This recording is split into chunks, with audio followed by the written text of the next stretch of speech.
Good morning student. बेटा आज से हमारी दोबारा ऑनलाइन क्लास स्टार्ट हो गई है। हम पहले चैप्टर 10 तक पढ़ चुके थे, ऑफलाइन चैप्टर 10 तक पढ़ चुके थे। आज हम चैप्टर 11 पढ़ेंगे। हमारे चैप्टर का नाम है Savitri by Phule. Savitri by कौन थी, इन्होंने कौन कौन से कार्य किए, इन सबका वर्णन हम इस चैप्टर में पढ़ेंगे। सबसे पहले मैं आपको सावित्री के बारे में कुछ बताती हूँ। सावित्री कौन थी? सावित्री बाई ने शिक्षा के क्षेत्र में, विशेष तौर से स्त्रियों की शिक्षा के क्षेत्र में अनेक प्रकार के कार्य किए। इनका जन्म हुआ था महाराष्ट्र में 3 जनवरी को नायगांव में हुआ था। जब ये 9 वर्ष की थी तो उनके विवाह करा दिया गया। इनका विवाह ज्योतिबा फुले के साथ हुआ था। इनकी पढ़ने की बहुत इच्छा थी, तो ज्योतिबा फुले ने उनका साथ दिया और इन्होंने विवाह के बाद इनकी पढ़ाई जारी रखी।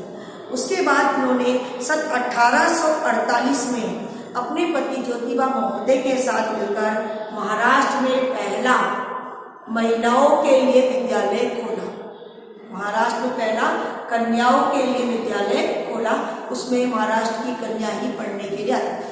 उसके बाद उन्होंने 3 वर्ष बाद 1851 में जो निम्न जाति की या निम्न वर्ग की जो कन्याएं थी उनके लिए अलग से विद्यालय प्रारंभ किया, ताकि निम्न वर्ग के लोग भी विद्याध्ययन कर सकें। सावित्री बाई ने समाज में फैली हुई बुराइयों का भी खुलकर विरोध किया। सावित्री बाई के समय विधवाओं के सिर मुंडवाने की प्रथा थी। उसने उस प्रथा को दूर करने का पूरा प्रयास किया। इसके लिए वो स्वयं नाइयों के पास गई, उनसे मिली और उसको इस प्रथा को दूर करने के लिए, हमेशा के हटाने के लिए आग्रह किया। उन्होंने कई संस्थाओं का संचालन किया। उन संस्थाओं का उद्देश्य था कि समाज में जो सताए हुए लोग थे, जो निम्न जाति के लोग थे, जिन पर लोग अत्याचार करते थे, उन लोगों को अपने अधिकारों के प्रति जागृत करना, उन्हें बताना कि उनके अधिकार क्या है, उन्हें भी समाज में समानता का अधिकार है, स्वतंत्र रूप से जीने का अधिकार है। तो इस तरह सावित्री बाई ने समाज के लिए, स्त्रियों की शिक्षा के लिए अनेक प्रकार के कार्य किए। जब हमारे देश में प्लेग रोग फैला था, अकाल हुआ था, तो उस समय सावित्री बाई ने उन लोगों की बिना थके लगातार निस्वार्थ भाव से सेवा की। तो सेवा करते हुए स्वयं भी उस असाध्य रोग से ग्रसित हो गई और उनका फिर देहांत हो गया। उन्होंने 2 काव्य भी लिखे, 2 किताबें भी लिखी है। उनकी बुक का नाम है काव्य फुले और सुबोध रत्नाकर। उन्होंने इसमें स्त्रियों की शिक्षा के बारे में, स्त्रियों के अधिकारों के बारे में लिखा है। तो आज हम चैप्टर 11 पढ़ेंगे, सावित्री बाई फुले।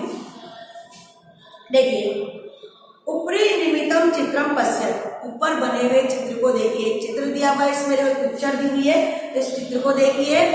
इदम चित्रम कस्यचित पाठशालाया स्मर्ते, यह जो चित्र है वो किसी पाठशाला का है, किसी विद्यालय का है। विद्यालय का चित्र दिया हुआ है। यह सामान्य पाठशाला नास्ती है, कोई सामान्य पाठशाला नहीं है, ये कोई साधारण पाठशाला नहीं है। यह अस्ति महाराष्ट्र प्रथम कन्या पाठशाला, यह है महाराष्ट्र की पहली कन्या पाठशाला। महाराष्ट्र की पहली कन्या पाठशाला किसने खोली थी? सावित्री बाई फुले ने खोली थी और अपने पति ज्योतिबा महोदय के साथ मिलकर। एका शिक्षिका ग्राहक पुस्तकानी आदाय चलती। इस चित्र में बताया गया है कि एक अध्यापिका घर से पुस्तक लेकर चलती है। मार्गे कश्चित तस्या उपरी धूली कश्चित प्रस्तर खंडान। प्रस्तर खंडान होता है पत्थर के टुकड़े। क्या होता है? पत्थर के टुकड़े। प्रस्तर मतलब पत्थर, खंडन टुकड़े, पत्थर के टुकड़े। तो रास्ते में कोई उनके ऊपर धूल, मिट्टी और कोई पत्थर के टुकड़े फेंकता है, क्योंकि उस समय समाज के लोग नहीं चाहते थे कि लड़कियां आगे बढ़े, लड़कियां पढ़े। तो जब उन्होंने विद्यालय खोला कन्याओं के लिए, तो सभी लोगों ने उनका विरोध किया। उनका रास्ता रोकने के लिए उनको पत्थर फेंके जाते थे। परम सा स्वदृढ़ निश्चयाचे न विचलती, परंतु वह अपने दृढ़ निश्चय से विचलित नहीं हुई। उन्होंने दृढ़ निश्चय कर रखा था कि वह कन्याओं को पढ़ाएगी, तो अपने निश्चय से विचलित नहीं हुई। स्व विद्यालय कन्या भी स विनोदम आलपंथी अध्यापने रखना होती। वह अपने विद्यालय में कन्याओं के साथ हंसी मजाक करती हुई उन्हें पढ़ाने में लगी रहती थी। उनके साथ हंसी मजाक करते उन्हें पढ़ाती थी। तस्या स्वयं अध्ययन अपनी सैवे प्रचलती, उसका अपना अध्ययन भी साथ साथ चलता था। अर्थात वह कन्याओं को पढ़ाने के साथ साथ अपनी पढ़ाई भी करती थी। के यह महिला कौन है? अपी यूयम इमाम महिला जानी। क्या तुम सब इस महिला के बारे में जानते हो? ये महिला कौन है? क्या तुम सब इस महिलाओं के बारे में जानते हो? इयम ए महाराष्ट्र से प्रथम महिला शिक्षिका। यह है महाराष्ट्र की पहली महिला अध्यापिका सावित्रीबाई फुले। तो क्वेश्चन बनता है कि महाराष्ट्र की पहली अध्यापिका महिला कौन थी? सावित्रीबाई फुले। कौन थी बेटा? सावित्रीबाई फुले। जनवरी मासस्य तृतीय दिवसे 1831 यानी 1831 तमे शताब्दे महाराष्ट्र नायगांव नामनी स्थानीय सावित्री अजयंत।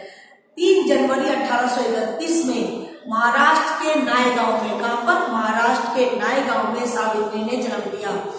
सन है 3 जनवरी 1831 और महाराष्ट्र के नायगांव में। आप एक छोटे छोटे क्वेश्चन बनते हैं तो उसमें आता है कि सावित्री ने जन्म कब लिया था? 3 जनवरी 1831 को। और कहाँ लिया था? महाराष्ट्र के नायगांव में। तस्या माता लक्ष्मीबाई पिता चे खंडोजी थी। अब ये तो उनकी माता लक्ष्मीबाई, माता का नाम क्या था? लक्ष्मीबाई, पिता का नाम क्या था? खंडोजी। माता का नाम क्या था? लक्ष्मीबाई, पिता का नाम क्या था? खंडोजी। नवोदयस्या सा ज्योतिबा फुले महोदय पंडिता। जब वो 9 वर्ष की थी, केवल 9 वर्ष की आयु में उनका विवाह ज्योतिबा फुले से कर दिया गया। उनके पति का नाम क्या था? ज्योतिबा फुले। उस समय वो 9 वर्ष की थी। स्वपी तदानी त्यो 10 वर्ष एवे आसी। और उस समय जो ज्योतिबा फुले थे वो 13 वर्ष के थे। कितने वर्ष के थे? 13 वर्ष के। सावित्री का जो सापू आयु थी, उम्र थी, वो 9 वर्ष की थी जब का विवाह हुआ था। और ज्योतिबा फुले की आयु थी वो 13 वर्ष थी। यतोहि से स्त्री शिक्षा या प्रबल समर्थक आसी। क्योंकि वह स्त्री शिक्षा के प्रबल समर्थक थे, अतः सावित्रिया मनसी स्थिता अध्ययन अभिलाषा उत्साह प्राप्त थी। इसलिए सावित्री के मन में जो छिपी हुई अध्ययन की अभिलाषा थी वो दोबारा जाग गई। क्योंकि उनका विवाह हो चुका था तो उन्हें लगा कि मैं पढ़ नहीं सकती, लेकिन जो उनके पति ज्योतिबा महोदय थे वो स्वयं चाहते थे कि स्त्रियां आगे बढ़े, कन्या आगे बढ़े, शिक्षित हुई। तो उनका साथ मिला और उन्होंने पढ़ाई जारी रखी। इते परम सा आग्रहण आंग्ल भाषा या अध्ययन करती थी। उसके बाद उसने अपने पति से आग्रह करके अंग्रेजी भाषा का भी अध्ययन किया। उन्होंने अंग्रेजी भाषा की पढ़ाई भी की। 1848 में शताब्दी पुणे नगरे सावित्री ज्योतिबा महोदय सह कन्या नाम प्रत्येक प्रदेश से प्रथम विद्यालय आरब्धम। 1848 में, कब? 1848 में सावित्री ने अपने पति ज्योतिबा फुले के साथ मिलकर कन्याओं के लिए पहला विद्यालय खोला। तो किसने खोला था? सावित्री ने खोला था अपने पति ज्योतिबा महोदय के साथ मिलकर 1848 में। तदानीम सा केवलम 10 वर्ष। उस समय केवल वो 17 वर्ष की थी, यानी 17 वर्ष की आयु में उन्होंने एक विद्यालय खोला कन्याओं के लिए। 1851 में उन्होंने शताब्दी तिरस्कृत से समुदाय से बालिका नाम प्रत्यक्तया अप्रय विद्यालय प्रारंभ। और उसके 3 वर्ष बाद, पहले खोला उन्होंने 1848 में कन्याओं के लिए, फिर 3 वर्ष बाद 1851 में जो निम्न जाति की वर्ग की जो कन्याएं होती है उनके लिए अलग से एक विद्यालय प्रारंभ किया। ठीक है ना? तो 1848 में खोला उन्होंने सभी कन्याओं के लिए, जिसमें सभी वर्ग की कन्या आ सकती थी पढ़ने के लिए। लेकिन समाज में ये होता था कि ऊंचे वर्ग के लोगों के साथ निम्न वर्ग के बच्चे नहीं बैठ सकते थे। तो इसलिए उन्होंने 1851 में एक अलग से विद्यालय खोल लिया जिसमें केवल निम्न जाति की स्त्रियां, निम्न जाति की लड़कियां ही पढ़ने के लिए आती थी। इतना हो गया बेटा हमारा। फिर हम दोबारा देखेंगे इसको, एक बार पुनः रिवीजन करेंगे। आप पुनः देखिए बेटा स्क्रीन भी देखिए। ऊपरी न्यूनतम चित्रम पश्यते, ऊपर बने हुए चित्र को देखिए। इदम चित्रम कस्यचित् पाठशाला वर्तते। यह चित्र किसी पाठशाला का है। पाठशाला किसकी है? महाराष्ट्र की पहली कन्या पाठशाला है वो। इयम सामान्य साधारण पाठशाला नास्ति। ये कोई साधारण पाठशाला नहीं है, सामान्य पाठशाला नहीं है। इयम अस्ति महाराष्ट्र से प्रथम कन्या पाठशाला। यह है महाराष्ट्र की पहली कन्या पाठशाला। एका शिक्षिका ग्राहक पुस्तकालय आदय चलती। इसमें एक अध्यापिका घर से पुस्तक लेकर चलती है। मार्गे कश्चित् तस्या उपरि धूलि कश्चित् के प्रस्तर खंडाचित्ति। रास्ते में कोई उसके ऊपर धूल, कोई पत्थर के टुकड़े फेंकता है, क्योंकि उस समय लोग नहीं चाहते कि कन्या पढ़े, शिक्षित हो। परम शास्त्र दृढ़ निश्चयाच विचलन न विचलन की, परंतु वह अपने निश्चय से विचलित नहीं होती है। उसे निश्चय कर रखा था कि बालिकाओं के लिए विद्यालय खोलेगी, उन्हें शिक्षित करेगी, तो अपने दृढ़ निश्चय से विचलित नहीं होती है। स्व विद्यालय कन्या भी स विनोदम आलपंती साध्यापने संलग्न होती, वह विद्यालय में कन्याओं के साथ बातचीत करती हुई उनको पढ़ाने में लगी रहती है। उसका अपना अध्ययन भी साथ चलता है, मतलब पढ़ाने के साथ साथ स्वयं पढ़ाई भी करती है। आप सब इस महिला को जानते हो, यह महिला कौन है बेटा? यह महाराष्ट्र की पहली कन्या पाठशाला, पहली कन्या, यह महाराष्ट्र की पहली कन्या विद्यालय शिक्षिका सावित्रीबाई फुले। जनवरी मास से तृतीय देश, जनवरी महीने की 3 तारीख को, 3 जनवरी 1831 में इनका जन्म महाराष्ट्र के नायगांव में हुआ था। तस्या माता लक्ष्मीबाई, उनकी माता लक्ष्मीबाई थी। पिता कौन थे? खंडोजी थे। 9 वर्ष देश या 9 वर्ष की आयु में ज्योतिबा फुले महोदय के साथ उनका विवाह करा दिया गया। जब उनका विवाह हुआ उस समय की आयु केवल 9 वर्ष की थी और स्व अपनी 10 वर्ष से कल में, और उनके जो पति थे वो 13 वर्ष के थे। जो ज्योतिबा फुले थे वो 13 वर्ष के थे और सावित्रीबाई थी 9 वर्ष की। या तो इसे स्त्री शिक्षा या प्रबल समर्थक आसित, क्योंकि वो जो ज्योतिबा फुले थे वो स्त्री शिक्षा के प्रबल समर्थक थे, इसलिए उन्होंने पूरा साथ दिया। और सावित्री के मन में जो अध्ययन की अभिलाषा जो मिट चुकी थी, जो नष्ट हो चुकी थी, वो पुनः जागृत हो गई।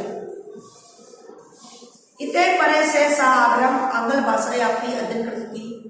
इसके बाद उन्होंने अपने पति से आग्रह किया और अंग्रेजी भाषा का भी अध्ययन किया, यानी अंग्रेजी भाषा का भी पढ़ाई की। 1848 वर्ष में पुणे नगर में ज्योतिबा महोदय के साथ मिलकर सावित्री ने कन्याओं के लिए पहला विद्यालय खोला। तो कन्याओं के लिए पहला विद्यालय कब खोला गया? 1848 में पुणे नगर में। और किसने खोला था? सावित्री ने अपने पति ज्योतिबा महोदय के साथ मिलकर। उस समय केवल उनकी आयु 13 वर्ष की थी। 1851 में उन्होंने निम्न जाति की वर्ग की स्त्रियों के लिए, बालिकाओं के लिए अलग से विद्यालय खोला, ताकि वहां पर निम्न जाति की बालिकाएं भी पढ़ सके। तो आज के लिए इतना ही होता है, आगे हम कल पढ़ाएंगे। तो आप लोगों को यहाँ तक चैप्टर रीड करना है और इस चैप्टर के वर्ड मीनिंग आपको अपनी फेयर बुक में करना है। Thank you.